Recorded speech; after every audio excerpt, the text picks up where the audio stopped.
हमें एक नया सिविलाइजेशन आता हुआ दिखता है जिसको हम बोलते हैं हड़प्पन सिविलाइजेशन, जो अलग से कहीं से घूम के आ जाता है बीच में।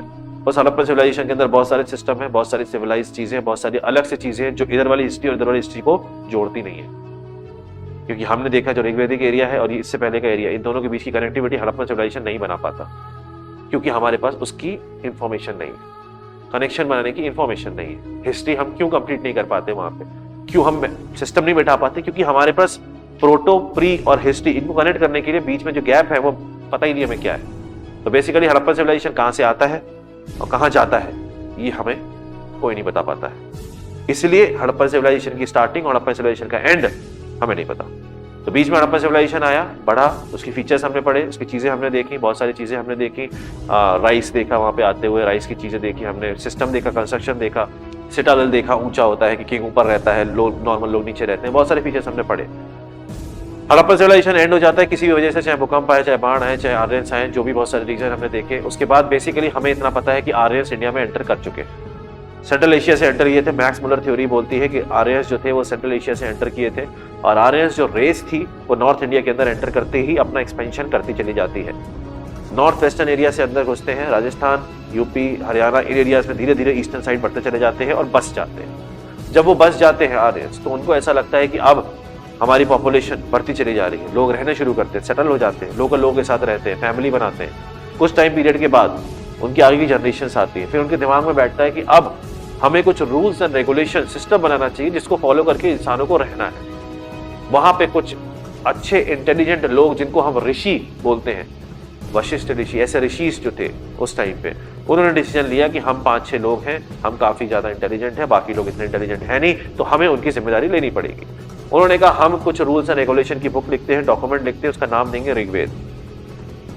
एक डॉक्यूमेंट लिखा गया जिसको बोला गया ऋग्वेद। ऋग्वेद के अंदर क्या सही है क्या गलत है, लोगों को तक पहुंचाने की जिम्मेदारी इन ऋषिस ने ली। ऋषियों ने ये लिख दिया और लोगों तक पहुंचा दिया कि बेटा ये करना है, ये गलत है। नॉर्मल इंसान उसको पढ़ नहीं सकता था, संस्कृत लैंग्वेज के अंदर वो चीज थी, नॉर्मल इंसान बेसिक लैंग्वेज बोलता था। तो ऋषि ने कहा तुम्हें पढ़ना है, समझना है तो हमारे पास आओ, हम बताएंगे तुम्हें, हम तुम्हारे टीचर हैं, तुम खुद नहीं समझ पाओगे तो बुद्धू हो, तो हमारे पास आओ, हम बताएंगे तुम्हें।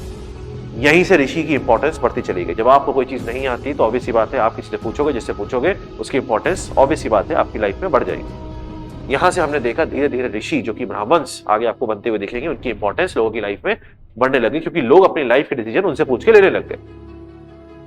और टाइम आगे बढ़ता है तो हमने देखा आयरन, लोहा आता हुआ हमें दिखा, एक नया इन्वेंशन, एक नई चीज हमारे सामने आती है, आयरन मिलते ही लोग बोर आ जाते हैं, लोगों लगता है ये क्या नई चीज आ गई, पागल हो जाते हैं।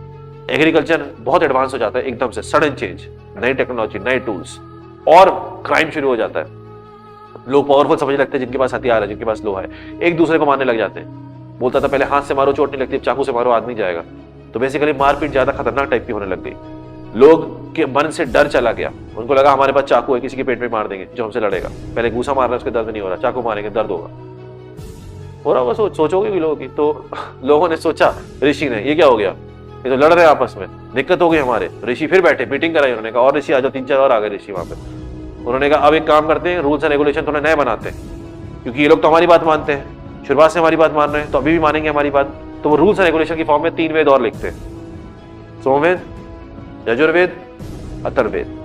तीनों वेदों में अलग अलग चीजें लिखी जाती हैं कि भाई आप अगर गलत काम करोगे तो आपको पाप पड़ेगा। पाप कौन देगा, भगवान देंगे। तो लोगों के मन में आस्था जगाने के लिए एक डर भी पैदा किया जाता है, समझ रहे हो ना। आज भी कोई इंसान गलत काम करता है, कहता है नहीं यार पाप पड़ेगा, आपके मन में एक चीज बैठी है, वो चीज पैदा करनी पड़ती है ना, वरना तो आप मारते फिर रोड में किसी को भी, लड़ने लगे, किसी को पकड़ के ले, चाकू मारते ले तेरे पेट में, ऐसे करने लग जाओ। अभी आपको डर लगता है नहीं यार दिक्कत हो जाएगी, पाप पड़ेगा मुझे, यही सोचते हैं ना, बहुत सारे लोग यही सोचते हैं कि गलत काम नहीं करते। तो लोगों के मन में वो आस्था जगाने के लिए वो डर पैदा करना पड़ा, वो डर पैदा करने के लिए वेद लिखने पड़े। वेदों के हमने देखा यजुर्वेद, अथर्ववेद, भगवान के बारे में चैंट्स, मंत्र, वो सब हमने आते हुए देखे उन वेद में। पंडित जी ने, जो ऋषि थे, उन्होंने कहा कि भाई साहब आपको ये फॉलो करना है, वरना भगवान बुरा मान जाएंगे, भगवान बुरा मान जाएंगे तो आपको पाप पड़ेगा। लोगों ने पूछा कौन है भगवान, उन्होंने कहा आग है भगवान, बारिश है भगवान, हवा है भगवान, हवा की वजह से जिंदा हो तुम, भगवान वो है जो तुम्हें दिख रहे हैं। आग तुम्हें भस्म कर सकती है, जला सकती है, हवा तुम्हारे अगर अंदर से निकल जाए तो मर जाओगे, सांस लेते हो तुम। लोगों ने कहा बात तो सही है, बारिश अगर आनी बंद हो जाए, तुम्हारी जमीन जिसके प्रति तुम्हारा प्यार बढ़ चुका है, वो जमीन बंजर हो जाएगी तुम्हारी।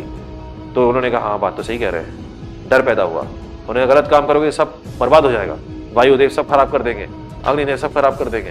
तो लोगों के मन में डर पैदा हुआ, लोगों को लगा हमें नेचर को भगवान मान के पूजना है। लोगों ने गलत काम करने कम किए, पर अभी भी कुछ क्रिमिनल माइंडेड लोग थे, वो एक दूसरे को मारते फिर रहे थे। तो उन्होंने कहा एक वेद ऐसा भी लिखो जिसमें मेडिसिनल सॉल्यूशन लिखो, मेडिसिन लिखो, बताओ कि भाई इन चीजों से, आयुर्वेद के बारे में बताओ, जड़ी बूटियों के बारे में बताओ, जिससे लोग जो मर रहे हैं बेचारे, चोट लग रही है, उनको सही किया जाए। तो एक और वेद लिखा गया, कौन सा?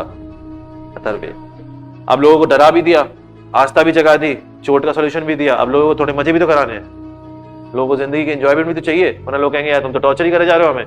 तो ऋषि ने कहा एक और वेद लिखते हैं, लाइफ को जियो, एंजॉय करो, लगाओ गाने सुनो, हेडफोन लगाओ और किसी और दुनिया में चले जाओ। मैंने कहा सोमवेद लिखते हैं हम। सामवेद उन्होंने लिखा, म्यूजिक, सोमरस, जो आज भी कोविड में भी खुला होता है, बंद नहीं होता।